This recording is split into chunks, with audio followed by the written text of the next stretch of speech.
تو ہر قبیلے میں ہی آپ صلی اللہ علیہ وسلم کے رشتہ دار، جان پہچان کے لوگ، واقفیت والے لوگ، احباب موجود تھے۔ اور 40 برس کا وہ وقت جو اعلان نبوت سے پہلے کا مکہ میں گزرا ہے، وہ تو ایسا وقت گزرا ہے کہ اس میں آپ صلی اللہ علیہ وسلم کو مکہ والے اتنا چاہتے تھے کہ صادق و امین کا لقب نہ آپ سے پہلے کسی کو ملا، نہ آپ کے بعد کسی کو دے سکتا ہے کوئی۔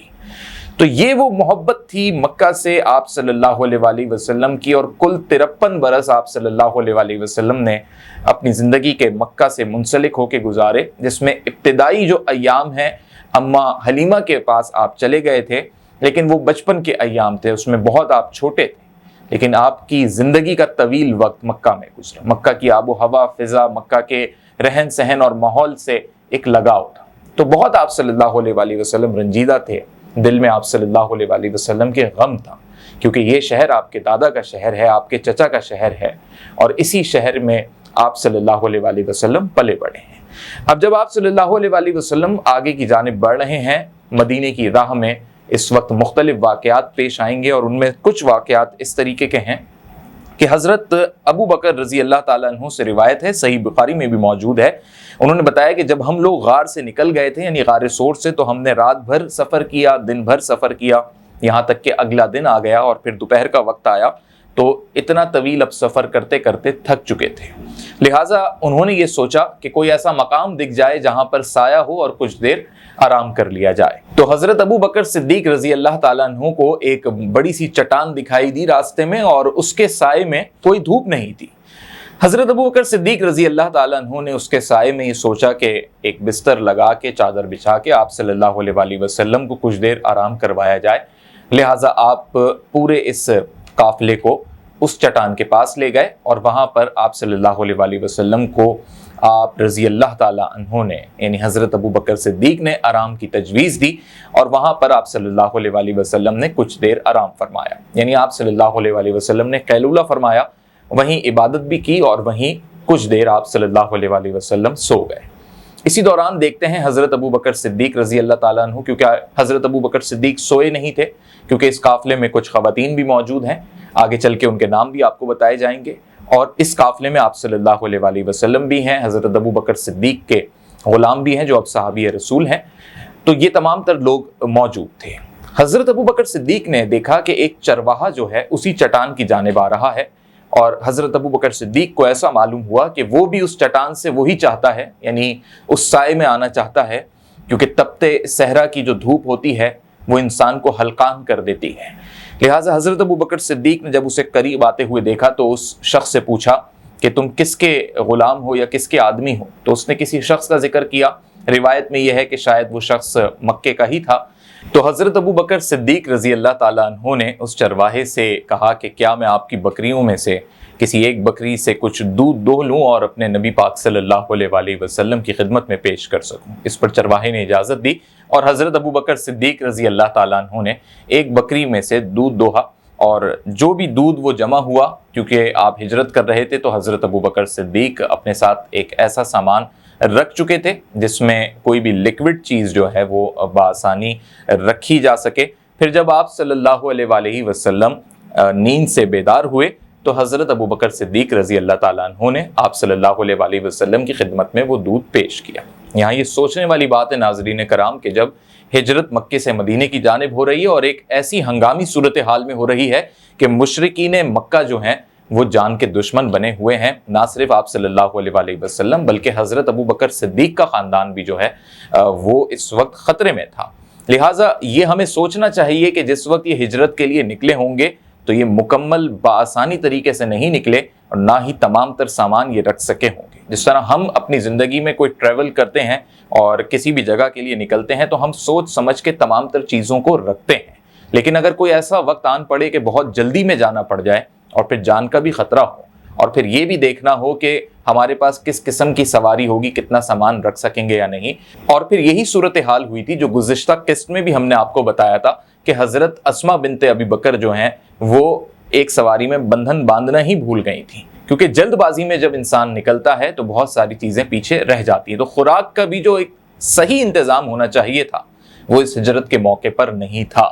تو یہاں اللہ نے اپنی یہ کرامات دکھائے، معجزات دکھائے کہ خود بخود وہ چرواہا وہاں تک پہنچ گیا اور خود بخود ان بکریوں کا حضور اکرم صلی اللہ علیہ وآلہ وسلم کی طرف آنا، کیونکہ چرواہا جو ہوتا ہے وہ بکریوں کو چراہ تو رہا ہوتا ہے، لیکن بکریاں اپنا جو پورا ایک راستہ ہوتی ہیں وہ ادھر ادھر کر کے بنا رہی ہوتی ہیں، اور سایہ بھی ادھر ہی تھا، تو آپ صلی اللہ علیہ وآلہ وسلم تک ان بکریوں کا پہنچنا یہ کسی معجزے سے کم نہیں تھا۔ اور پھر دیگر جو افراد تھے اس قافلے کے ہجرت میں شامل، ان لوگوں نے بھی وہ دودھ پیا ہوگا، جس سے تمام لوگ سیر ہوئے۔ دوسرا اہم واقعہ ناظرین کرام یہ پیش آیا کہ جب کچھ آگے کی جانب بڑھ گئے، ہجرت کا سلسلہ جاری ہے اور اب مکہ جو ہے بہت پیچھے چھوڑ چکے ہیں، تو اسی سفر میں آپ صلی اللہ علیہ وآلہ وسلم کا گزر ام معبد خزاعہ کے خیمے سے ہوا۔ ام معبد ایک بڑی ہی تندرست خاتون تھی اور ان کا تعلق بنو خزاعہ سے تھا، لیکن یہ ایک ایسے مقام پر اپنا خیمہ ڈالے بیٹھی رہتی تھیں جو کہ مکہ اور مدینے کی جانب یا دور دراز علاقوں سے گزرنے والے لوگوں کے راستے میں پڑنے والا ایک مقام تھا، اور اس مقام پر ان کا یہ خیمہ ہوتا تھا۔ کچھ ان کے پاس بکریاں تھیں، ان کے شوہر تھے جو بکریوں کو چرانے جاتے تھے، اور کام ان کا یہ ہوتا تھا کہ اکثر و بیشتر آنے جانے والے مسافروں کو یہ خدمت اپنی پیش کرتی تھیں کہ اگر کچھ کھانے کا سامان چاہیے، پانی چاہیے، دودھ چاہیے، یا کسی کو کوئی مدد چاہیے، کوئی اگر راستہ بھٹک رہا ہے، کیونکہ عرب کے یہ صحرا ہیں اور کوئی پکے راستے نہیں ہیں، اور ان راستوں کے درمیان جو ہے کوئی ایسی ڈائریکشنز کے بورڈز نہیں لگے ہوئے، اور انہی راستوں پر چلتے ہوئے لوگوں نے اپنی منزل کی جانب جانا ہے، تو کہیں نہ کہیں ایک گائیڈنس کی ضرورت پڑ سکتی ہے، لہٰذا وہ ایک نیکی کے کام کا تصور کر کے بھی ان کا یہ خاندان ام معبد رضی اللہ تعالی عنہا کا وہاں موجود تھا۔ اب جیسے ہی آپ صلی اللہ علیہ وآلہ وسلم کا قافلہ وہاں سے گزرنے لگتا ہے تو ام معبد جو ہیں وہ اپنے خیمے کے صحن میں بیٹھی ہوئی تھیں، اور جب آپ نے دیکھا کہ رسول اکرم صلی اللہ علیہ وآلہ وسلم کا قافلہ وہاں سے گزر رہا ہے،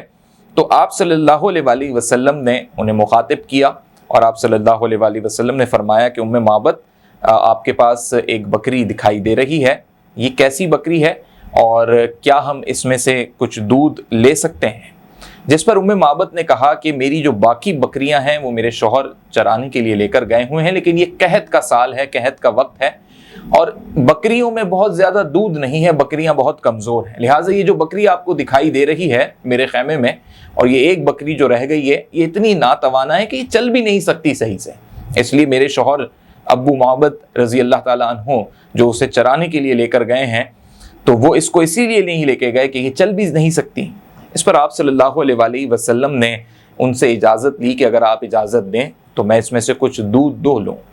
ام معبد بڑی حیران ہوئی کہ بکری ایک تو اتنی کمزور ہے، آپ صلی اللہ علیہ وآلہ وسلم بھی دیکھ رہے ہیں۔ اچھا، یہاں یہ بات بھی ذہن نشی رکھیے گا کہ ام معبد ابھی نہیں جانتی کہ آپ صلی اللہ علیہ وآلہ وسلم اللہ کے پیغمبر اور اللہ کے رسول ہیں، وہ یہی سمجھ رہی ہیں کہ کوئی قافلہ گزر رہا ہے، مدینے جا رہا ہے، اور راستے میں جو ہے انہیں ہم سے ملاقات کا وقت مل گیا، یا انہیں کچھ ضرورت ہے، یا انہوں نے ہم سے بات کر لی، اس لیے انہیں صحیح سے ان کا تعارف نہیں ہے۔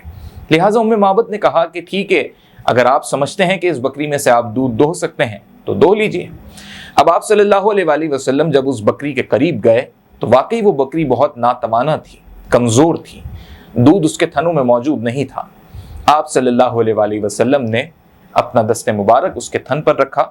اور دعا فرمائی اللہ رب العزت سے، اور اسی وقت وہ بکری ایک دم سے توانا ہو گئی، اس کے تھنوں میں دودھ بھر آیا، اور بکری نے اپنی ٹانگیں پھیلائیں تو آپ صلی اللہ علیہ وآلہ وسلم نے دودھ دوہا۔ ام معبد یہ واقعہ دیکھ کر بہت زیادہ حیران رہ گئیں، اور اس طریقے کا خیر و برکت والا واقعہ کبھی انہوں نے اپنی آنکھوں کے سامنے نہیں دیکھا تھا۔ آپ صلی اللہ علیہ وآلہ وسلم کے برکت کے نتیجے میں اور آپ صلی اللہ علیہ وآلہ وسلم کی دعا کے نتیجے میں دودھ اتنا وافر مقدار میں اس بکری نے دیا کہ قافلے کے تمام لوگوں نے وہ دودھ پیا، اور پھر ام معبد نے بھی کچھ دودھ، کچھ نہیں بلکہ بہت سارا دودھ جو ہے ایک برتن میں رکھا، اور وہ بڑی حیران ہوئی، بڑی خوش بھی ہوئی۔ تو حضور اکرم صلی اللہ علیہ وآلہ وسلم نے ذکر الہی بھی کیا، اللہ رب العزت کا کلام پاک اور اس کے حوالے سے بھی کچھ باتیں ہوئیں، اور اس کے بعد یہ قافلہ وہاں سے چلا گیا۔ اس قافلے کے آگے بڑھ جانے کے بعد ناظرین کرام، ام معبد کے پاس برتن میں وافر مقدار میں دودھ موجود ہے، اور آپ صلی اللہ علیہ وآلہ وسلم، حضرت ابوبکر صدیق اور قافلے کے تمام تر لوگ مدینے کی جانب بڑھ چکے ہیں، اور اب ام معبد اکیلی اسی خیمے میں موجود ہیں۔ کچھ دیر کے بعد ان کے شوہر ابو معبد آ جاتے ہیں، اور جیسے ہی وہ پہنچتے ہیں رضی اللہ تعالیٰ عنہ، تو وہ دیکھتے ہیں کہ اپنی بیوی کے پاس کہ اتنی وافر مقدار میں برتن میں دودھ کہاں سے آیا، بڑے حیران ہوتے ہیں اور حیرانی میں پوچھتے ہیں اپنی بیوی سے، تو ام معبد رضی اللہ تعالیٰ عنہ فرماتی ہیں کہ یہ دودھ ایک ایسے شخص کی برکت کی وجہ سے آیا جو ابھی کچھ دیر پہلے اپنے قافلے کی صورت میں یہاں پر آیا اور اس نے میری بکری میں سے دودھ دوہا۔ پھر جو اوصاف بتائے، جو ذکر الہی کی کچھ باتیں آپ صلی اللہ علیہ وآلہ وسلم نے کی ہوں گی اور جو ام معبد نے اپنے شوہر ابو معبد کو بتائیں، چونکہ ابو معبد رضی اللہ تعالیٰ عنہ بکریاں چراتے تھے، اہل قریش میں مکہ میں آنے والے اس پیغمبر کی جو خبریں تھیں وہ دور دراز علاقوں تک پھیلتی جا رہی تھیں، یعنی رسول اکرم صلی اللہ علیہ وآلہ وسلم کو بہت سے لوگوں نے دیکھا نہیں تھا، لیکن وہ یہ جان چکے تھے کہ ایک شخص ایسا مکے میں آ چکا ہے جو پیغمبر ہے اللہ کا، اور وہ رسول اکرم محمد صلی اللہ علیہ وآلہ وسلم ہے اور قریش اس کے خلاف ہیں، اور لوگوں میں یہ باتیں بھی کسی حد تک پھیل چکی تھی کہ اب وہ مکہ چھوڑ رہے ہیں یا مکے سے ہجرت کر رہے ہیں۔ لہٰذا جو اوصاف ام معبد رضی اللہ تعالی عنہ نے بتائے، ابو معبد رضی اللہ تعالیٰ عنہ نے جو باتیں سنی تو اس کے بعد وہ پہچان گئے کہ یہ حضور اکرم محمد صلی اللہ علیہ وآلہ وسلم ہی تھے جو یہاں آئے، اور اسی برکت سے ہماری بکریوں نے اتنا زیادہ وافر مقدار میں دودھ دیا۔ ناظرین کرام، یہی وہ وقت تھا جب دونوں میاں بیوی اور ان کے خاندان کے افراد نے یہ طے کر لیا تھا کہ ہم اللہ کے رسول پر ایمان لائیں گے، اور وہ پھر مشرف با اسلام بھی ہوئے۔ لیکن تاریخ میں اس بات کو اتنی وضاحت سے نہیں بیان کیا گیا کہ کیا یہ اسی وقت مسلمان ہو گئے تھے یا اس کے بعد ہوئے۔ البتہ اس وقت کے جو ان کے جملے ہیں یا جو ان کی گفتگو ہے وہ یہ تھی کہ انشاءاللہ اگر ہمیں آپ صلی اللہ علیہ وآلہ وسلم کی رفاقت مل جاتی ہے تو ہم بھی مشرف با اسلام ہوں گے، آپ صلی اللہ علیہ وآلہ وسلم پر ایمان لائیں گے۔ دوسری جانب ناظرین کرام، ایک اور واقعہ پیش آتا ہے کہ آپ صلی اللہ علیہ وآلہ وسلم تو راہ مدینہ اختیار کر چکے ہیں اور ابھی راستے میں ہیں۔ ام معبد کا خیمہ راستے میں آیا اور یہ واقعہ بھی گزر گیا، لیکن اس واقعے کے حوالے سے عربی زبان میں کچھ کلمات جو ہیں وہ مکے کے اندر سنائی دیے۔ یہ کہنے والے کو تو کسی نے نہیں دیکھا، اور کچھ شبہات یہ ہیں یا مشاہدات یہ ہیں کہ ہو سکتا ہے کہ جنات نے یہ الفاظ ادا کیے ہوں۔ الفاظ کچھ یوں تھے عربی زبان میں، جس کا اردو میں یہ ترجمہ ہے، اس میں ام معبد کے اس خیمے کے واقعے کا ذکر تھا جو مکے والوں تک پہنچ گیا۔ اب یہ بہت فاصلہ ہے، اور اسی وقت یہ جب واقعہ پیش آیا تو اس کے کچھ دیر کے بعد یہ پورا واقعہ عربی زبان میں مکے میں کسی نے بتایا ہے، اور اس طرح بتایا جیسے اعلان ہوتا ہے۔ اب جیسے اعلان کی کہیں سے آواز آ رہی ہے لیکن آواز تو پوری سنائی دے رہی ہے، کہنے والا، اعلان کرنے والا جو ہے وہ دکھائی نہیں دے رہا، اس لیے یہ امکان ہے یا مشاہدہ ہے کہ یہ جنات نے یہ الفاظ ادا کیے مکے میں، اور وہ الفاظ یہ ادا کیے جس کا اردو میں ترجمہ ہے کہ مکے والوں، تم نے ایسے دو لوگوں کو اپنی جانب سے نکال دیا جن کی وجہ سے تمہارے شہر میں بڑی خیر و برکت تھی، اور ابھی دیکھو کہ ام معبد کے خیمے کے پاس جب وہ پہنچے تو وہاں کتنی خیر و برکت ہوئی اور اس کی بکریوں نے کتنا دودھ دینا شروع کیا۔ یہ میں آپ کو مفہوم بتا رہا ہوں، عربی زبان میں کچھ جملے ہیں جو تاریخ اسلام میں بیان کیے گئے۔ تو اس سے یہ ثابت ہوا کہ یہ بھی اللہ کا ایک بڑا معجزہ تھا جو حضور اکرم صلی اللہ علیہ وآلہ وسلم کے دست مبارک سے پیش آیا۔ اس بکری نے اتنا وافر مقدار میں دودھ دیا،